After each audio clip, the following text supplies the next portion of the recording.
جس انسان کے اندر لالچ آ جائے، دولت کا شوق آ جائے، حرام چیزوں کی عادت پڑ جائے، اس انسان سے خطرناک پھر سماج میں کوئی انسان نہیں ہے۔ اس کے لیے بڑے سے بڑا گناہ بھی جو ہے نا کچھ بھی نہیں رہے گا، گناہ کرتے ہی چلا جائے گا، کرتے ہی چلا جائے گا، حرام چیزوں میں پڑتا ہی رہے گا۔ بھئی یہ سوچے گا میں کسی طرح سے میری عزت ہو جائے، میں بڑا آدمی بن جاؤں، میرے پاس دولت بہت ہو جائے۔ کامیاب کون لوگ ہیں؟ جن کے دل میں کنجوسی بھی نہیں ہے، لالچ بھی نہیں ہے، حرص اور طمع بھی نہیں ہے، جائز اور ناجائز کو بھی سمجھتے ہیں، حلال اور حرام کو بھی سمجھتے ہیں، دوسروں کے حق کو بھی سمجھتے ہیں، جتنا اللہ دے دیتا ہے اس پہ راضی رہتے ہیں، کماتے ہیں جائز طریقے پر، ناجائز طریقے پہ کوئی کمائی نہیں کرتے۔ لوگوں کے ساتھ معاملات رکھتے ہیں جو جائز معاملات ہیں، جو اللہ تعالیٰ اور اس کے رسول صلی اللہ علیہ وسلم کے حکم کے مطابق ہیں۔ وہ لوگ کہ جن کو دنیاوی جاہ و جلال، دنیاوی عزت اور رتبے کا کوئی لالچ نہیں ہے، میں بڑا آدمی بن جاؤں، میں بہت مالدار ہو جاؤں، ساری دنیا میری عزت کرنے لگے، ساری دنیا میں میرا نام ہو جائے، محلے میں سارے لوگوں سے میں بڑا ہو جاؤں، دنیاوی طور سے، سماجی طور سے، جاہ و جلال اور پیسہ، عزت اور پیسہ۔ اگر اللہ تبارک و تعالی کسی کو عزت دے دے وہ اور بات ہے،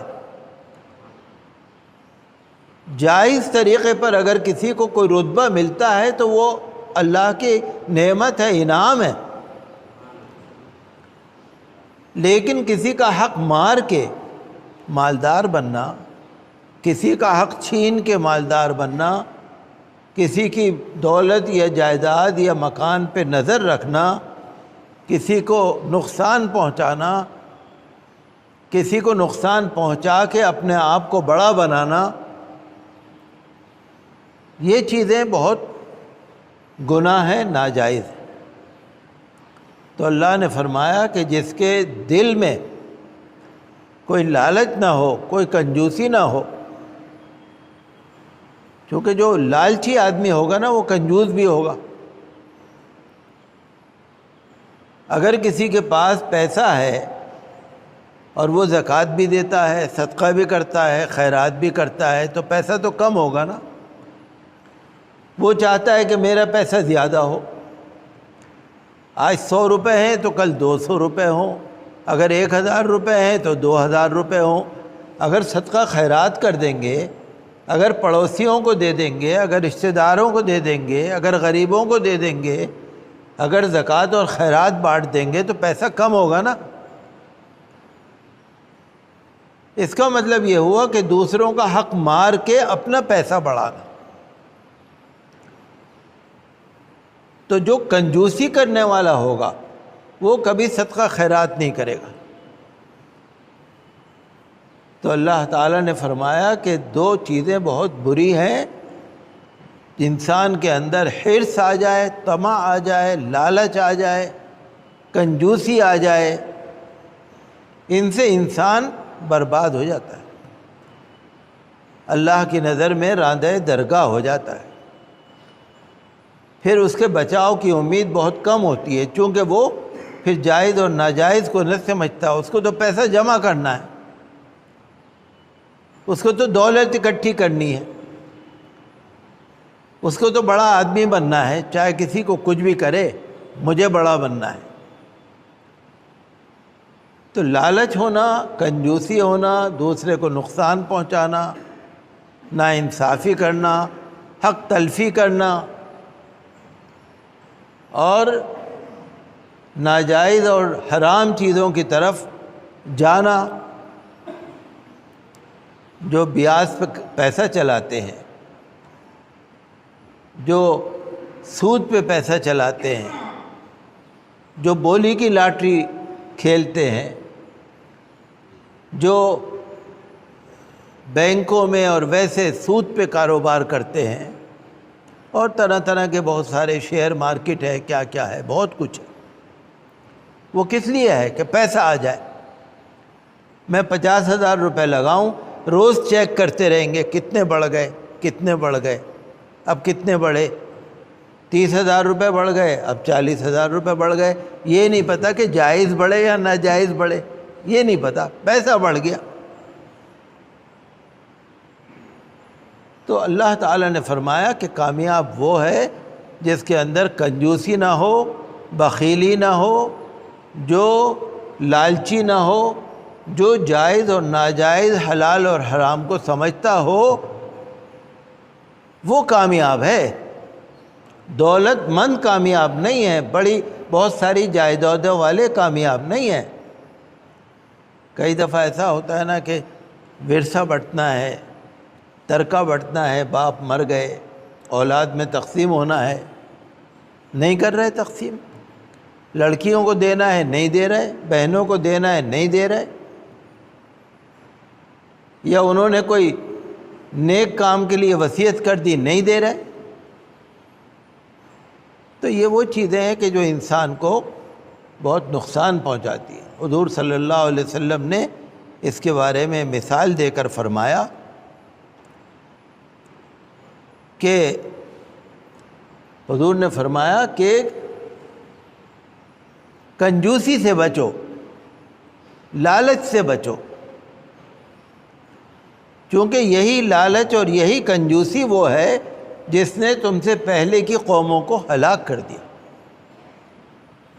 پہلے کی جو قومیں ہلاک ہوئی ہیں ان پر اللہ تعالیٰ کے عذاب نازل ہوئے ہیں، آج ان کا نام و نشان مٹ گیا ہے۔ اس کی وجہ یہ ہے کہ وہ لالچی لوگ تھے، جائز اور ناجائز کو نہیں سمجھتے تھے، حرام اور حلال کو نہیں سمجھتے تھے، کنجوسی اور لالچ ان کے اندر تھی، لہذا وہ ہلاک ہو گئے۔ پھر حضور نے فرمایا کہ یہ جو کنجوسی اور لالچ ہوتی ہے نا، یہ انسان کو برائیوں پہ آمادہ کرتی ہے، برے عمل، ناجائز عمل، یہاں تک کہ پھر لوگ ایک دوسرے کا خون کرنے لگتے ہیں، یہاں تک کہ لوگ ایک دوسرے کے لیے نقصان پہنچانے کے لیے حرام چیزوں کو اپنانے لگتے ہیں، حرام باتوں کو اپنانے لگتے ہیں۔ جیسے آپ چاہتے ہیں میں بڑا بن جاؤں، کوئی دوسرا آدمی بھی کھڑا ہو گیا چودھری بننے کے لیے، اب آپ اس کو کہہ رہے ہیں میاں یہ تو ایسا ہے، یہ تو ایسا ہے، غیبت کر رہے ہیں۔ کسی کو ڈاؤن کرنے کے لیے، نیچا کرنے کے لیے، پبلک میں بدنام کرنے کے لیے، تاکہ میں اونچا ہو جاؤں، اس پہ طرح طرح کے الزام لگا رہے ہیں،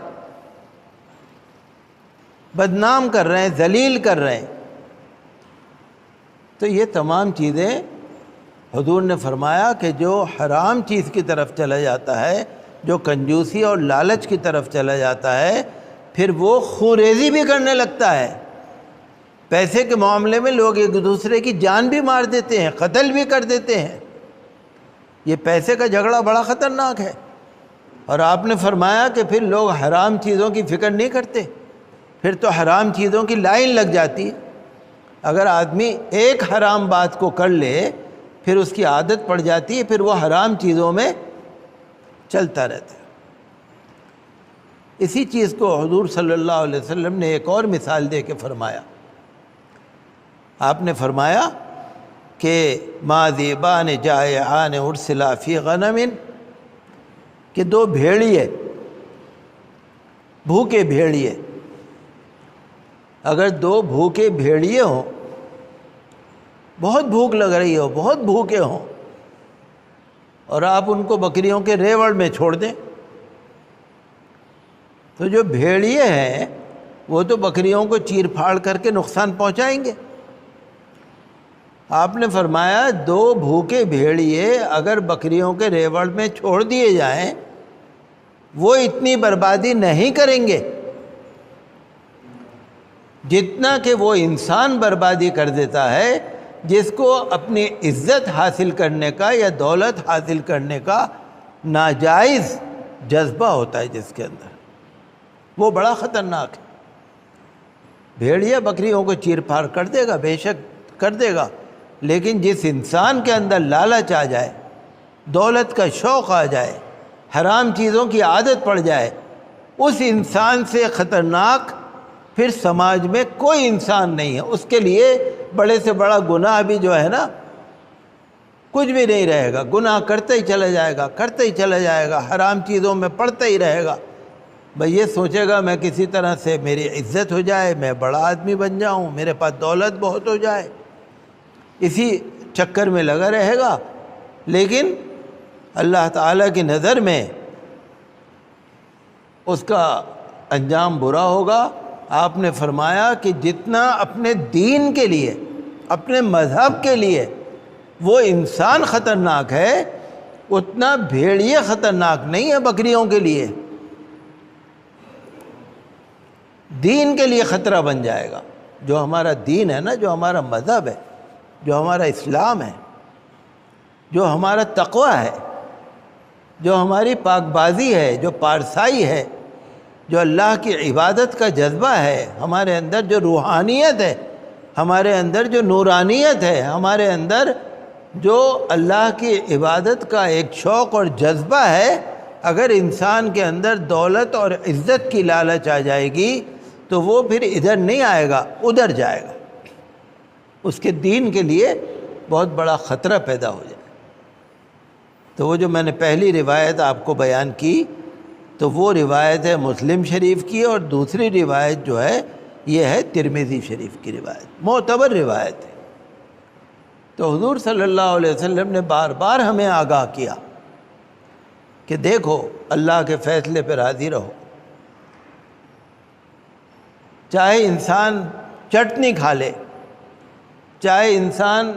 بھوکا رہ لے۔ پہلے زمانے میں کیا ہوتا تھا، آج تو آپ دیکھ رہے ہیں نا مالداری بہت ہے، آج پیسہ بہت ہے، ہمارے بچپن میں نہیں تھا پیسہ۔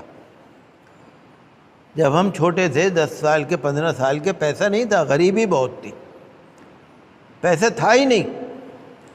آپ لوگوں سے پوچھئے، کئی دفعہ ایسا ہوتا تھا دوپہر کو کھا لیا تو شام کو نہیں کھایا، کبھی چٹنی سے کھا لیا، کبھی دہی سے کھا لیا، کبھی سرکے سے کھا لیا، کبھی روٹی پہ ذرا سا گھی لگا کے یا مکھن لگا کے کھا لیا، رات کی سوکھی روٹی صبح کھا لی چائے کے ساتھ۔ ایک ایک ٹکڑے پہ لوگ رہتے تھے زندہ، اپنے بچوں کا پیٹ بھرتے تھے، اپنے آپ بھوکے رہتے تھے۔ ایک وقت وہ بھی تھا، ہم نے دیکھا ہے، ایک زمانے میں ہم نے دیکھا ہے، ہم نے سب کو دیکھا ہے، اپنے گھر میں بھی دیکھا، اوروں کو بھی دیکھا، لیکن ایمانداری تھی، لیکن ایمان تھا، ان کی دعاؤں میں اللہ نے برکت رکھی تھی، ان کی عزت تھی، ان کا دین بھی اچھا تھا، دنیا بھی اچھی تھی۔